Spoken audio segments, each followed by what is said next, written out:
What happens when your friend watches your videos and decides to dig out his comic books and finds himself an amazing collection of modern books? Well, we're going to find out today with my friend Greg on Swarm of Comics.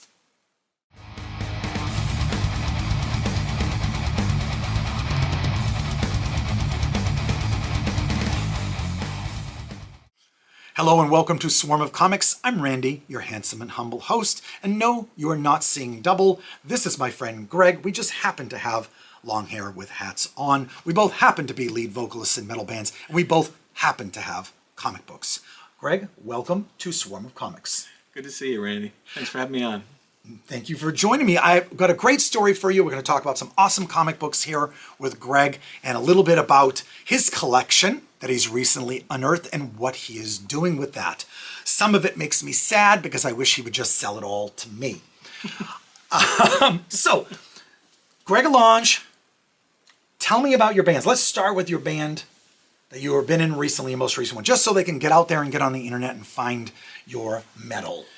Yep. So I used to do vocals for a band called Arctic Horror, and we just unfortunately had to stop playing in March.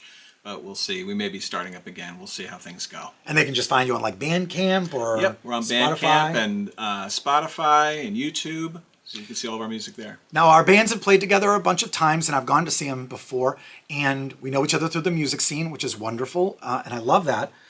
We were actually even talking earlier about how much the music scene it just brings together and there's groups of friends.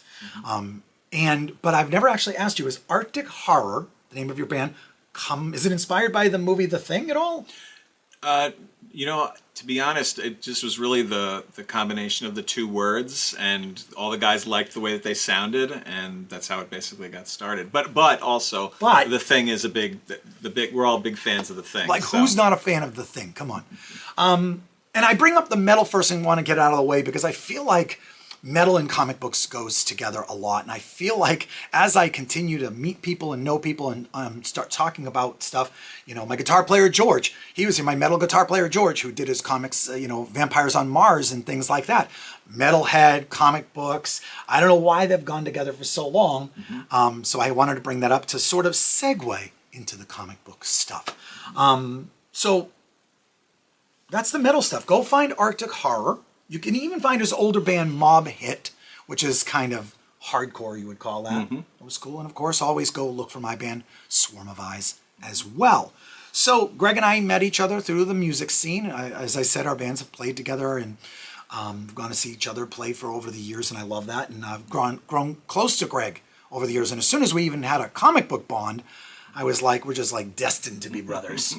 Sorry, Bronze Age Bill. I have a new best favorite brother.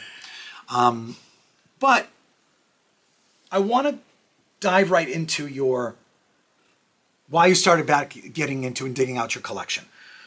In my mind, I think you decided to dig out the collection because of watching my videos. Pump my ego here. I will. So a few things, one of which was, I think the big thing that got it started was that I was watching your videos a lot. And, Thank you. And that's true. And then the more I kept going into comic book stores and would see the comics that they had posted behind the cashiers, the or wall the people books. who own it, I was saying to, I have two sons, and I was saying to both of them, we have that, I think we have that, we might have that. We had a lot of books that seemed to be very favorable. So, we moved and basically decided that, it was important to kind of go through them and then start to really look into them. And I've been lugging there's about 6,000 books that we have, and I've been lugging them around for many, many decades across many places that we've lived. So that's why I sold most of my collection, because I was tired of lugging long boxes everywhere.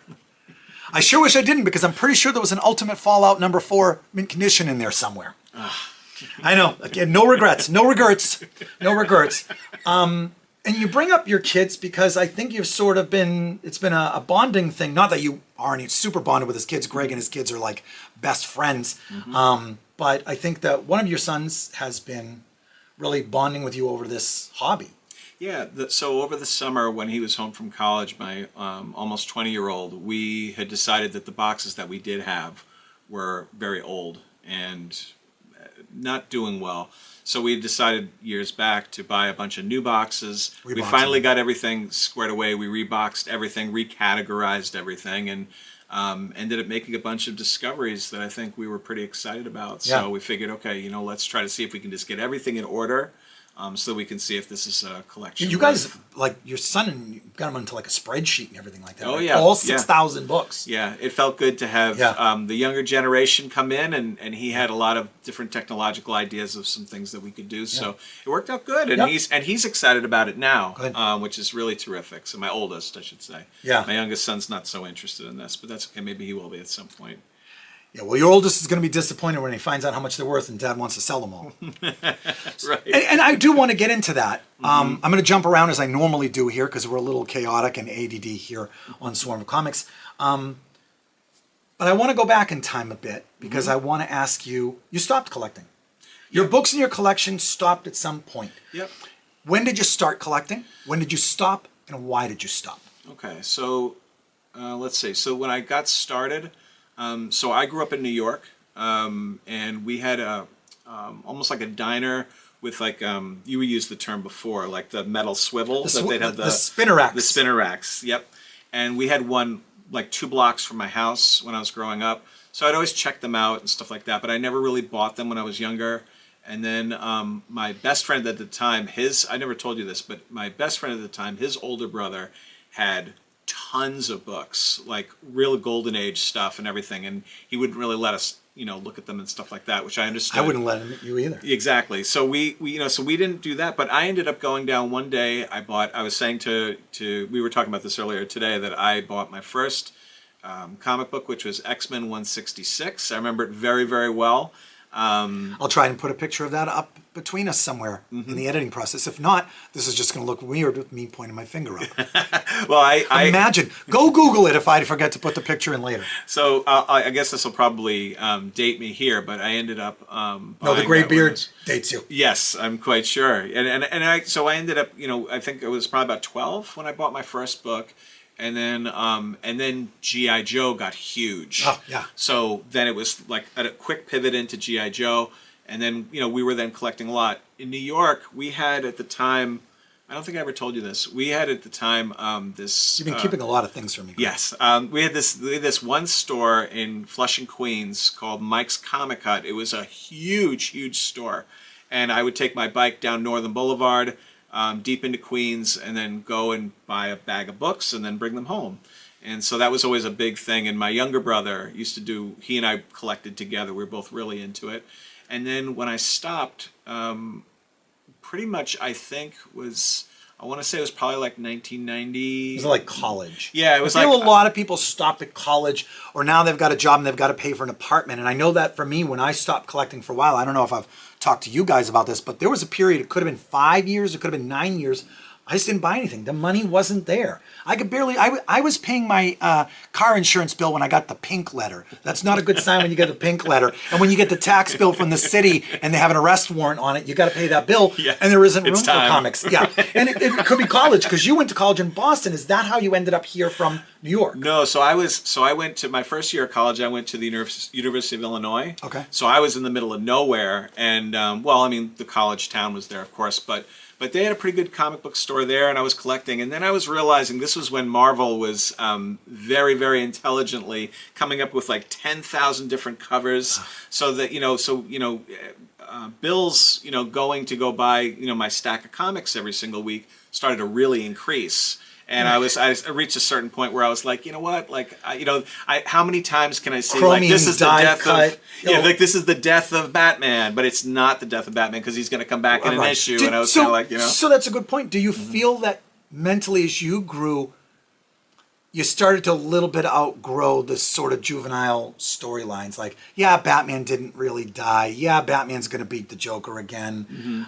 Part of me, especially with things like Spider-Man, I just felt, I don't want to say beneath me, because that certainly wasn't it. I had more critical thinking, and they just seemed a little more juvenile. Of course, it was adult books, But was that it for you at all? You know what I think also was the other turning point, Randy, was that this is when the image books came out. So now it was like, everybody knew who Todd McFarlane was, of course, which I know we're going to probably talk a little bit about today. A little bit. And then all those image books came out, and it just honestly, it was like it became I think a little predictable. And the money was the money, and I just had other stuff to do for college, so it was just one of those things that at that point I just realized, it's kind of, I think I've sort of, worn out my time doing this and stuff. Yeah. But the cool thing was that, like you and I were speaking about earlier today, was that my younger brother used to go, which I really appreciated. Thank you, Mark. I really appreciated, because we lived maybe about a half hour outside of Manhattan, and he would go into Manhattan when he was in high school with a box of books and whatever, whoever was going to be at the convention in Manhattan, and then he would get stuff signed by whoever was there. Yeah, because back then it wasn't as big of I don't want to say big as an event, that's the wrong thing, but comic book writers would just go to stores. They'd have signings at stores. Mm-hmm. There would be conventions as well. It was probably much smaller, obviously, than it is now. Mm-hmm. But like you said, you were telling me before when I visited, like, oh yeah, he'd just grab some books, hop the train. Todd McFarlane was doing a signing at, Big Apple Comics. He'd go and get in line and get them signed. Exactly. Of course, back then when they were signing them on the inside of the books, they weren't even doing cover signing yet, because you would wreck your book if you wrote on the cover. Right. That's something that we discovered and I think this was a lot thanks to you, as a matter of fact, because you had even said that, if it's written down on the inside of the cover, that's almost like indicative of what year that might have been around that time period. Yep. So that was really helpful. This is all helpful stuff. So. Yeah. See? Swarm of Comics, educating the masses. So that makes sense. I kind of did the same thing, except without the smart college part, but I eventually got back to comics at some point. Trying to catch up on the Clone Saga of Amazing Spider-Man was endlessly awful, and if you weren't aware of that, don't even Google it. Mm-hmm. But what Greg had reached out to me, we chat all the time and stuff, and we started talking about this, and he started digging these out, and what they did, him and his son, was trying to find the best. You got eBay at your disposal and the internet, and they started trying to pick out the best of the best, and they sort of separated the best of the best, and they said, hey, you want to come down and look at these? Tell us what you think. Should we get them graded? Are they worth anything? Are they ruined? What should we do with these? We think these are worth it, money, or we should keep them separate or grade them, but we're not sure. Mm-hmm. And we had a great doing that for a couple of hours. Yeah. I actually wish I recorded it, and I got so caught up at the moment and being at your house for the first time and seeing your wife and kids. I was like, oh, I forgot. I actually brought my camera. Mm-hmm. It was in a little bag. You might have seen it next to me, but I never even opened it. And that's okay sometimes, So they'd already picked out, you're talking X-Men 176, so you're back in, the very early 80s all the way to the 90s. Mm-hmm. So you are smack dab in the end of the Bronze Age into the modern age, as we call it. Mm-hmm. Some people have other things. We're in the Bronze Age, Copper Age, Nickel Age, Lead Age. I don't know. We've got a lot of metals in there. See? Heavy metal in comic books, I told you. But Greg starts showing me what he has. And he brought a couple of them today. I was not clear that you should have brought a whole box of them, but that's okay. We'll make the video too long. It's actually probably a blessing in disguise. Mm-hmm. But Greg starts showing me, I start flipping through this short box of the creme de la creme of the end of the Bronze Age and the beginning in the modern age checklist of greatest hits. There's literally a short box of the greatest hits. Yeah. It was one of those things where, your mom always said, stop wasting your money on those. They're not going to be worth anything. We saved them anyway. You hear that, Mom? You hear that, Mom? I didn't even have to say it. I'm kidding. and it was so great to see these. Like, my hands were shaking on some of them. Some I wouldn't even open because I was afraid of touching them. Like a lot of books, though, because we were young, condition issues are there. Mm-hmm. And it's I don't want to say it's a shame, because it's not, because these were well-read books and well-loved books. Mm-hmm. I spent a day with Greg and his son. They even gifted me a book that I showed you in one of my videos, which was a Web of Spider-Man #1 signed by Charles Vess, and I'm very happy about that. I follow him on Facebook. I find his art is very beautiful and elegant, and I appreciate you gifting me to that. And I'm going to joke around, and I apologize, Jake. The look of that, they had 2 copies, both signed, and he had the books, and Jake was in charge of books, his son, and he's a college-age kid, and, as Greg said, he's passing them down to his son, generational thing. Let's work on these together and grade them. Let's save them. Sell them to me. And Greg is like, go ahead, Jake, give Randy one of those. And it was literally like he wouldn't let it out of his hand. And he was like, yeah, sure, take one. And I was like, trying to pull it out of his hand. He was not letting that one go easy. And I don't blame him. That's why I can laugh about it. So it was really just amazing stuff. A lot of signed books, inside signatures, including some books signed by Todd McFarlane that we don't have here, including Amazing Spider-Man 298, first McFarlane Spider-Man, and 299. McFarlane inside signatures. I don't remember the condition of what we thought they were, but those are things that you would get graded all day long. As you viewers might know, you want to send it in to get graded, which costs money, and you want them to certify the signature, which costs money. But you paid $1 for the books and the signatures were free. So even if it ends up costing you $40, you have a book that's preserved, that is going to be beautiful to display and pass down, and easy pass down. And if you want to sell it, you know what it is and you have history there. So that's what I started seeing. Charles Vess signed Web of Spider-Man #1s. And you had a lot of doubles of issues, which comes into play because you and your brother were collecting. That's exactly right. And your brother just passed his collection on to you? Yeah, I asked him, I said, do you want, if we ever sell these, do you want to, and he was like, Greg, you know what, you've lugged them around for such a long time. He's like, they're yours, so just enjoy them. So that was really nice, so thank you, Mark. Yeah, and Bronze Age Bill, he had done that with me. Most of his books are in my collection now. That's why I had the 2 Killing Joke #1s. And while he was here on there, I gifted one to him. Of course, the one with the lower grade because I'm a dirtbag, but what does he care? Does he care? It's a storage Bronze fee. Age Bill, we miss you. Get up here for another video. Carissa Eaton or whatever on our comments section is dying for you to join. I think she has a little crush on your handsome face. So, plus we're doubling the handsome today, right? I'm sorry. They might have to put a restricted 18 plus on this video. Well, that's some great background, and I love that stuff. I love the story of your son being a part of it with you. Would I like you to sell them all to me? Yes, but I really love you passing them down, too. I honestly do love that. My friend Rich Lasker was on the show. He's the one that had that Teenage Mutant Ninja Turtles #1, 3, 4, Raphael. He had a bunch of great books, and he got those great, and he wants to pass them down to his son, too. But he didn't know what he wanted to do at first, and part of me was like, if you're interested, I would buy them from you. And he said, let me consider it.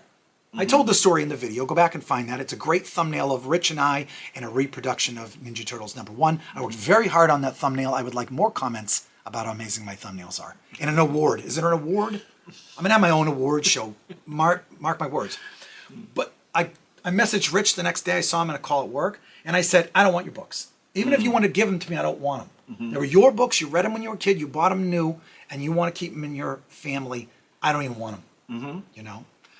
Yours might be a different story, but we'll see about that. So Greg has brought a couple of them here with me that I want to show you before I get too down the rabbit hole. The first one I'm going to show you is we kind of have them back to back. They were kind of utilizing, they were short on bags and boards. And post-pandemic, prices rising and shortages of everything, there was for a short time a bag and board shortage. So they were very efficient here. And what I'm going to show you without the glare is Secret Wars #7 newsstand with the first Spider-Woman. So I saw these in bags and they look beautiful. I started taking them out and I started reviewing them that day and again today, and everything is a little rougher. We just didn't know any better back then, even when we bagged and boarded them. So this was a great start. This is one that he brought here. And I do love this book and I do love this cover. This is a Bob Layton cover. Mike Zeck and Bob Layton were switching off covers for Secret Wars. So, of course, once he flips it over and it's a Secret Wars #8 on their newsstand, which is absolutely one of our iconic books from our youth. And it's just, I might have given mine away in my collection because I didn't even realize it was in there because I can't find my Secret Wars collection. I had to rebuy it, which sucked, but...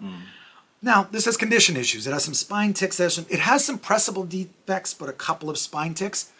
But it's a newsstand Secret Wars #8. You get it graded all day long. But what I wanted to ask, because I'm going to run out of breath talking so much, is were you a big Secret Wars fan? And what did it mean to you as a kid? So I think that yes, number one, yes, and I remember right before Secret Wars came out, I remembered seeing like advertisements for that first issue, and I remembered saying to myself as a young kid, I remember saying, "Oh wow, like they're all in this pretty much," and so that was exciting. And then as the series went on, I really enjoyed it. And then once this whole situation happened with the what became very important with the black costume, Yeah. that to me almost became like the entire thing about why this was so Right. pertinent, other than like the Beyonder and whatever, But like that stuff to me was very secondary compared to obviously what ended up happening, which was this was eventually going to become Venom, and then all the rest of this type of stuff. Yeah. So it was. It had a big impact on us. And was. for me, it was the first maxi series I ever read. Yeah, same here. I wasn't a DC person, so I never read Crisis on Infinite Earth, and I don't even think I cared. I definitely didn't care. There was the first maxi series, I think, was Contest of Champions. Yes, I remember that. We have that, yeah. Oh, you do? And I didn't really read that or care. This was the first thing that wrote me in. So this was a big book for me as well. Someone can correct me. I'm off the top of my head, and I think I've even said this before in another video. I can't think of another character that's such a dramatic change in their costume that was that iconic. Superman's costume tweaked a little bit over time. Batman's is always tweaked a little bit over time. Wonder Woman's tweaked a little bit over time. Captain America a little bit. But this was drastic. Somebody else, other characters might have switched costumes to be this dramatic, but it wasn't this. If you ever took Superman at the time and said, yeah, Superman's just going to wear a black costume now. Right.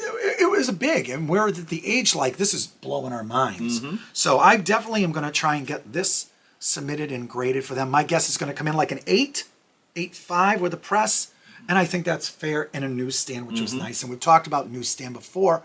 Is the newsstands there was less of them, and people feel they were more manhandled by kids at the grocery store, or the grocery store, or a convenience store, or the pharmacy. Somebody in my comments actually was just, go find my video that looks like this cover that I did a reproduction on. I spent a lot of time on that thumbnail, and I want you guys to make more. Did I already do all that? I already did that routine. But somebody just commented on one of my old videos and said, hey, by the way, another reason why the non-newsstand variants are in better condition is because a lot of them would come bagged and boarded right from the stores. That makes sense. You weren't on a spinner rack pulling them down, flipping them down to see the issues behind them, and that's how this stuff happened. So this was a great find when they showed me that. And there's a couple of more great. Again, we're back into the doubles thing here.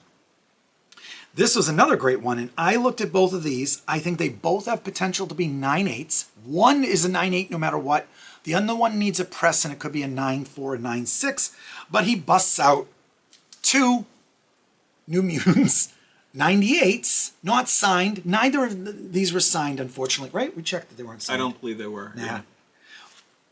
So, of course, first appearance of Deadpool, and an iconic book. There's no shortage of them, and I think it has one of the highest census of 9.8s in the entire CGC census. Like, I think it has like 15,000 9.8s or 30,000, who knows what it is. But it doesn't matter. People still want it. It's still a book that's worth preserving and keeping and grading. So, who comes over? Hey, by the way, I have 2 New Mutants 98s. Over here. Here, Greg, you're going to hold 1 New Mutants 98. Okay. The fans see me do this behind the scenes thing. Don't cover your face. See? He's got his, oh, by the way, Greg has his own YouTube channel / podcast. It's called Everyone's Interesting. Go find it and subscribe to it on YouTube. I'm going to be in one of the videos, and I'm going to talk a little. Might be the longest video he has. So, Greg, but you don't know about this. So what you want to do is hold it off to the side like this. Don't let it get a glare. We're going to hold it off to the side. Okay. We're going to smile, and we're going to use this for the photo for the thumbnail later if I can get no glare there. Smile. There, I'm going to screen cap that. You guys got to see all the behind the scenes stuff, and that's why you come here. And just to say real quick, Okay, you're allowed to talk. One of the things was that my son, when we were going through all these, these books and stuff, he was saying to me, Dad, like, I can't believe you didn't make a bigger fuss about, the fact that we have the first, Deadpool issue. And I told him straight up, I'm like, Deadpool wasn't a big deal when I was collecting. I said, nobody even knew who this character really was. Right. He was like a very changed character from when they put him on the movies, I think. Right. He was changed once he got his own limited series, but before that he wasn't the same. And I've told my viewers that before. When I found my New Mutants 98, it wasn't even in a bag and a board. It was just last time I looked at that in my collection, nobody cared about it. It was just New Mutants 98. I had 99, 100, because who cared? I didn't care. And I didn't have the appearance of Cable, which would have been nice to have. I think it's 89, but I also never liked Cable. I like the idea of Cable, but I didn't like Cable. And longtime viewers will know, I also don't care for Deadpool. Do I care that mine's a 9.8? Yes. Is it right behind us? But the Merc with a Mouth, love the movies though. Love the movies. That was another thing that came up when we were going through the collection. Was my oldest son was saying to me, because he's watched all the Marvel movies and he's into how they all interlock and everything, and he even said, Dad, he's like, how is it we don't have any issues really of Black Panther? Because Black Panther is of course like enormous now, and I said Black Panther wasn't a big character then either. Nobody really was that into it. So things change. Things change, and I want to touch on the movies. There's a lot of articles out there about this and a lot of statistics, is that all these Marvel movies and DC movies had not driven younger people to reading comics and people to reading comic books. It's a very unfortunate thing. If anything, numbers went down. Oh, that's interesting. But I was just reading that numbers have started to sway the other way. Stores are seeing more and more young people, and the average range, because if I go into the comic book store, it's a bunch of old Gen X people like me in there. There's no kids running around. There's no kids trying to pick out books. I honestly never see a kid. And if I do see a kid in my store, they're buying Pokemon cards. I said that correctly again, Pokemon cards, okay? And now the sway is going the other way. There's this interest in comic books again, which I really love. Yeah, it's good. Less crappy Marvel movies, more comic book reading. I like those statistics. Yes, that sounds good. So, there's some other books I want to talk about before we get to these couple. We're digging through, and it turns out that your shirt is very apropos of that, if everybody, the viewers can see it, is they pull out Teenage Mutant Ninja Turtles third print #1, first print number 2? Or was it second print number 2? Yeah, so we had #1, we had third printing, then we also had #1 fourth printing. Yep. Which I was surprised how much it was worth. I thought it was going to be worth it much less. It has a different cover. Exactly. And then we had, the only reason we had the second one first printing was because when I had my first job at 16 years old, I went to our local comic book store. They had it up on the wall for $20. And I said, I have to buy that. I have to buy that. $20. And that's when, and this is a whole nother topic that comes up with my son, which is he can't understand about, what we've seen on the TV and the movies with the Teenage Mutant Ninja Turtles. And I told him, I said, this was a dark book. This is a dark book. I said, there was nothing like fun. There wasn't like jokes. Violent book. It was super violent. And I told him, I said, that's what I loved about it. Yep. So the Archie series in the cartoon in '87 ruined the Ninja Turtles for old people like me. I talked about that in my video, where my friend Rich shows us his Ninja Turtles, and I have a thumbnail. I've already done that twice now. You got it. So he busts out Ninja Turtles #1, 2, 3, 4, 5, 6. Raphael busts them out, all of them. Here they are. I mean, again, his #1 third print looks like somebody it's banged. Somebody looked like they wiped their butt with it a bunch of times. But still, it's still worth all the more reason to preserve it. Like here we are. We're ticking off the Bronze Age, because that's Bronze Age. The Field Bronze Age ended in '84, which is when that came out. We hit the Modern Age once we hit '85, '86, and we started getting into things like The Dark Knight Returns, Watchmen, and everything like that. So it was just so amazing going through his collection of stuff. There's endless stuff that I'm not even remembering. There was a short box full of stuff that was just fantastic. Not all of it worth a ton or super like, oh my God, you got to get graded, but also just cool, good stuff. Yeah, good memories, good smells. We love the comic book smell, right? And then they were saving this for me towards the end because of it, because they started to realize it. All of a sudden, they bust out 2 Amazing Spider-Man 300s newsstands. I probably am already talking too loud, but I'm just saying 2 Amazing Spider-Man 300 newsstands. Pose with me again, Greg, with them. There we go. Maybe that'll be the thumbnail for you guys. That's funny. They're newsstands. They're 300s. Unfortunately, we were double checking before the show. was, yeah, in the green room before the show, we were checking on them. We were talking to Jay Leno and Having our deli tray. the show. We're down in my basement with a crappy Ring camera and a light on me. Before the show, we double checked to see if there were signatures because he has 298 and 299 signed by Todd McFarlane, but not 300. Yep. Which was interesting. That was interesting. Yeah. I guess we'll just settle for these. Yeah. Spoiler, they're not probably 9/8. I did tell Greg, 9/8 recently, a 9/8 newsstand 300. These are notoriously hard book to get in a 9/8. Luckily I did. Mine's not up there.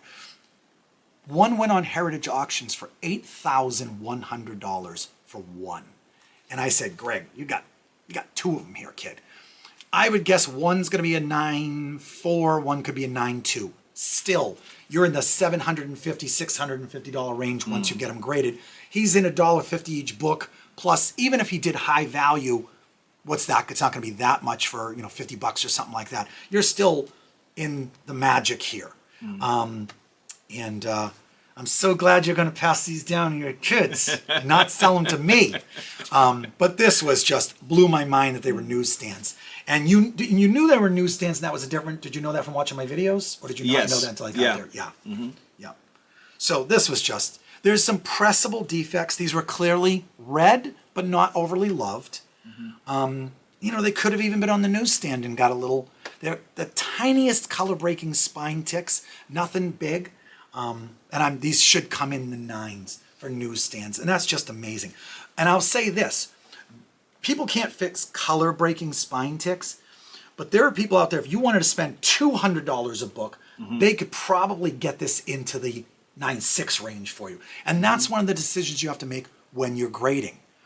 How much work do you do to it beforehand? What are you looking for? Greg's looking for not every nickel he can get out of it.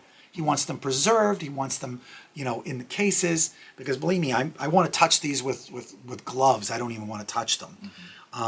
But if somebody out there was grading and their goal was to flip them, they could absolutely send them to these real good pressing cleaning people, where it could be $200 a book. If you send it into CGC for pressing, I think they're $12 or something like that, and they cold press them. These people are doing tack irons. I have my friend Stefan. Hey, Stefan at Doghouse Comics, you better watch this video. He's up in Canada, and if he wasn't so far with all the tariffs and shipping, I would send my books to him as well, because he doesn't just press, which Tom Anderson presses and submits, and he does an awesome job for me. Miss you, Tom. He's still alive. I haven't seen him in a while. So he's still with us. I miss you, Tom.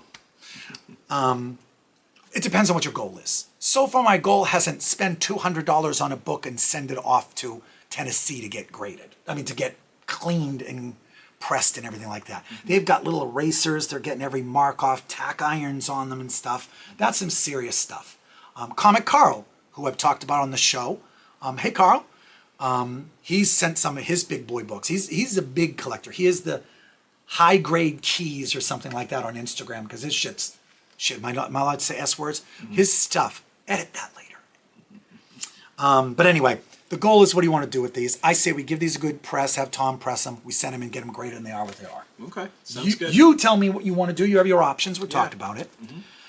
So, any other books that I'm not thinking of that might be worth telling the audience about that we're going to get graded? Anything you think of? Anything that meant something to you? I'm just trying to think. There was that. There was the Incredible Hulks that we were looking at with Wolverine on the cover, the McFarlanes. We were looking at those. We talked about the Teenage Mutant Ninja Turtles. I think you had that. I think you even had a couple of the Wolverine. Did you have the first Wolverine number one? Oh, we had the Punisher miniseries. Those were all signed by Mike Zeck. Mike Zeck signed Punisher limited series from '85, I think it is. One of my favorite series ever. One of my favorite covers. One of my favorite artists. Signed Mike Zeck books. That was. Yeah, those were really. I was psyched about that. And those are trash. You should give them to me right now. I'll bring them up.